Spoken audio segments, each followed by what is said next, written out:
So today we're going to be reacting to an article from The Athletic from Ben Pickman, and this is about the WNBA expansion draft. And we're just going to be looking at who he has picked. I'm going to be very much scrolling through the players. I'm not going to be reading any of this. You can see what he says. I'm just going to be reacting to the initial picks, and I assume they have better logic. Obviously, look, this is an article from The Athletic. You can look it up yourself, and let's go. So, I'm guessing here, it says there'll be 12 rounds. For the first 6 rounds, each team can protect 5 players. During these rounds, each can only have 1 player selected by either Portland or Toronto. After the 6th round, existing teams can protect an additional player. During the final 6 rounds, each team can only have 1 player selected. Toronto will select first because tempo announced first. Okay. So round 1. Okay, so basically, this sounds like it's going to be a real draft. It sounds like it's going to be a real draft. That, like, each team can protect 5 players, and then you can take however many from whatever. You can just pick. It's not just 1 from each team like last year. So, round 1, Liaru as the first pick. I don't think Liaru is the first pick of the potential draft. It's crazy. They're going to protect Paige Bueckers, Louise Geisel-Suter, Isaiah James, Diamond Miller, Maddie Siegrist. My expectation is they will protect JJ Quinterly or Arike. If not, you take Arike number 1. It's kind of as simple as that. If you're going to not protect Arike's gone in the expansion draft. If you're an expansion team, you're not going to be good. Why not just have Arike putting butts in seats? I think they're either going to protect JJQ or they're going to protect Arike. Pick 2, Carla Late for the Valks. So Valks, Veronica Burton, Josite, Rupert, Salon, Kayla Thornton. If you can get Carla Late as your franchise point guard in an expansion draft, I think you're in good shape, You're in good shape. I really like Carla Late. I really like her as a good young player. And if you can only protect 5 and you're the Valks, that is a problem. I would consider letting Kayla Thornton walk. Purely because, look, you can get that much worse when Kayla Thornton was gone. And I think it's really hard to find a better young point guard than Late. Like, I think there's not that many better ones. And I understand you might have a better one in Veronica Burton, but still, I think Carla Late's too good to give up on. Pick 3, Emily Engstler. Round 2, pick Emily Engstler from the Mystics. I really like Engstler. Amor, Austin, Citron, Kiki, and Shug Sutton. I really rate Emily Engstler highly as a player. I think she's somebody that can absolutely go, and she has no real flaws. She can shoot the 3 ball. She can defend. I really wished Fever had kept her. I think Emily Engstler is a fantastic player. I think she is a fantastic player, and I think she's somebody that is going to be a key contributor. Like, if you get her in the right system with the right coach, I think she could be a key contributor to a pretty decent team at some stage in her WNBA career. Is that right now? I don't know, but you just never know. You just never know when it comes to some of these players. Like, I do feel like Engstler is a player that maybe not taken this high in the expansion draft, but also the fact is that, again, we've seen Leah Ruby passed up on. But surely the Mystics have a better player than Emily Engstler as well to take. Maybe not. But round 2, Anastasia Kosu from the Lynx. Yeah, if you can get Kosu from the Lynx, just based on upside alone, I kind of get that one. Like, I think Kosu's upside is super high. She was way bigger than I thought she was when I watched her play at Russia. Like, I didn't realize, like, she looked big, she looked strong. Like, she genuinely, there were flashes where I'm like, not that there was any real flashes where she was good, but I don't mind the Anastasia Kosu pick, honestly. I really don't mind that one. And the expectation, Bridget Carlton, Collier, McBride, Alana Smith, Courtney Williams. I have a weird feeling they're going to let Carlton walk to Toronto. I think Toronto will give her a max. Sarah Ashley Barker. They're going to keep Cam Brink, Ray Burrell, Diarca Hamby, Rakia Jackson, and Kelsey Plum. Can someone explain to me why, 1, they wouldn't protect Azurá Stevens, and why, 2, if they're not protecting Azurá Stevens, why Azurá Stevens is not the first pick in the expansion draft? She was a fucking all-star. Lexi Held from the Phoenix Mercury. I mean, the problem with Lexi Held is that she was never. I don't know how great she's going to be after the collapsed lung. It was the collapsed lung that kind of took her out last year. And if Lexi Held is the same player, and like I don't really know who they're going to try keep, especially when you've decided not to protect Kalia Copper. Like, has Kalia Copper been cored twice? Is Kalia Copper? I don't think Kalia Copper is exempt. I don't think Copper is exempt,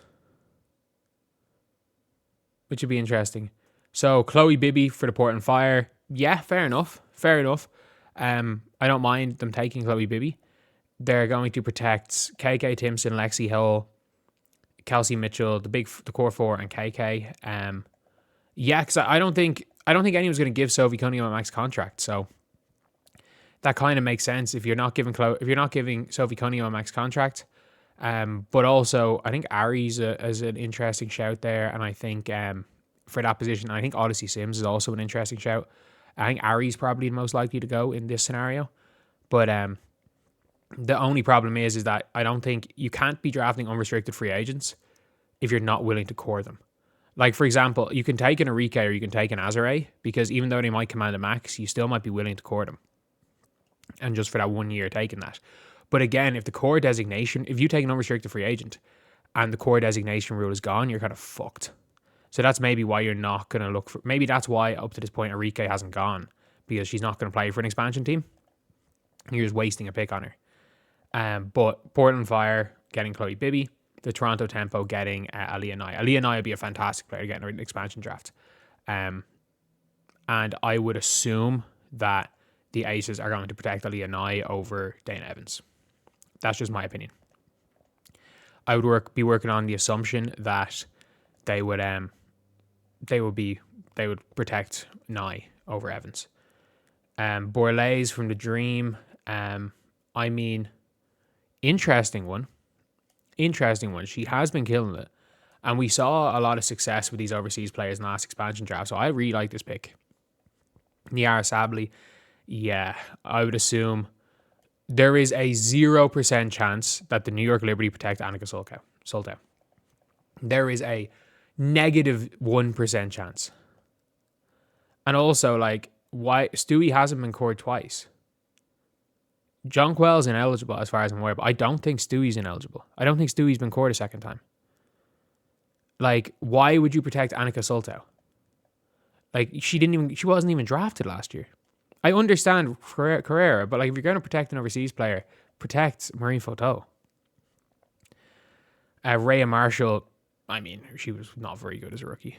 I'm going to be honest, she was not very good. And that kind of sounds right as the players you're going to protect. That sounds right. I was about to say JC Shelm, she doesn't play for them anymore. Maddie Westbeld. Yeah, I would assume this is who the Chicago Sky will protect as well. Westbell's a decent enough young player. I just don't know what they want. If they want to do the Valkyries, like Beck Allen's a player you can get. So Portland getting Enrique in round 7. Like, the draft opens up, and then they can protect another player. A whack Couier is who they protect over Enrique. So basically, they're just banking on Enrique going. And why would Enrique not be the first pick in this draft? She wasn't. I'm just saying. You've got Enrique going to Portland. And what's next? Fucking Azare in round 7. Like, can you explain to me why Azare Stevens goes unprotected? You could potentially get assets in a core and trade for Azare. You might be able to. If the rest want to stay, you could get assets. But like, you've got Julie Allemond, who's the extra player, but like, why would you protect Julie Allemond over Azare? Julie Allemond might claim the same amount as Azare in the free agent. That's mental. JC Sheldon. Why would you protect Jade Melbourne? She's an unrestricted free agent. Why would you protect an unrestricted free agent over somebody on a rookie deal? Like, do they think that the Washington Mystics GM has brain damage? Why would JC Sheldon be available? She's on one of those unbelievable 2024 contracts. She's on 90k for the next 2 years. Versus Jade Melbourne, you're going to pay 400k to keep. Because they were dumbasses and didn't take her 4-year option up. That's mental. Holly Winterburn for Portland. Cool. I mean, Holly Winterburn, she born 2000, so she's 25. Obviously, very, very highly regarded prospect for the last near decade over in Europe. Went to Oregon for a year, didn't work out for her. Went back to England, was exceptional for the London Lions, and is now playing for Besiktas. Don't know how she's going to be at the WNBA level, but look, if you want to if you want to just take a swing and hope for the best, fair enough. Maria Conde.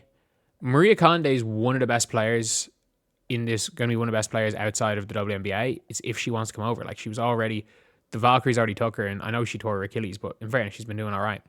So they added Chechi Zandalasini to this round. They've already lost Carla Late. Fair enough, but like, there's a lot of other players. Like, I would take Temi if I was them. I would take, like, there are players I would take over Maria Conde, even though Conde's been better in Europe just because they're known commodities in the WNBA. Dorka Juhas from the Lynx. Why exactly Maya Hirsch?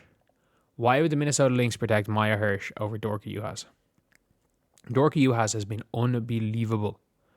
She's been unbelievable for Galatasaray. Her and Awak Kuir.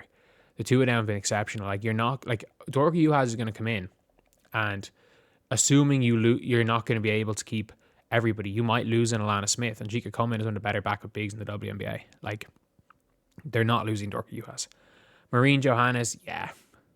I think she's probably going to be, everyone thought she was expansion bait last year, but the Annika Soltau thing is hilarious.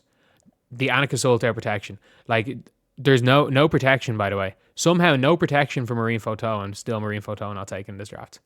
Kalani Brown, I mean, yeah, I guess she's 6'7". Like, I think there are still teams that are going to put value in that height. The Portland Fire pass. The Fire could take Christy Wallace from Indiana. I don't hate the Christy Wallace pick, but why not? Why would one of them not just take a chance on Ari McDonald instead of either of them? Hayley Peters from the Sun didn't do anything last year. So they have the tempo with Azare as kind of their max player likely. Isabel Borlase, exactly 0 real point guards. Dorka Juhas apparently is a guard. Okay. This team. I mean, I don't mind the players, in fairness. Freaking better than last year's Sun. And Portland Fire, just Arike, basically. Arike and friends. I'm going to be honest. Arike and friends, and then Carla Lake can just go chuck. But yeah, we're watching Arike and friends right here. So I still would question whether or not he thinks the Washington Mystics GM has brain damage by protecting Jade Melbourne, who they didn't give a 4th-year option for and is an unrestricted free agent and is going to get overpaid somewhere, and not protecting JC Sheldon, who's got 2 more years on a rookie deal, and also why the hell he thinks the New York Liberty are going to protect Annika Soltau. Like, because she was so bad last year. And she literally got, last year, if I'm not mistaken, she got dropped. She got dropped from her team. So she's playing. So where is she playing this year? Like, she hasn't played. Has she? She plays in Switzerland and is having a worse year than last year. Like, Annika Soltau is so far off being a WNBA player, and she's being protected. Like, Annika Soltau had a lot of hype when she was a young teenager, but I don't agree with that one. But again, if somehow Azare and Arike are in the expansion draft, I mean, fair enough. Indiana might have to trade to go and get Azare, who's who'll be one of their top choices. But look, it is what it is. Anyway, shout out to Sabrina Merchant and Ben Pickman for this. Obviously, they have much better reasoning than I showed, and yeah, you guys will be able to see that reasoning and look into their reasoning in the article. So anyway, yeah, that's the video. I'll see you guys.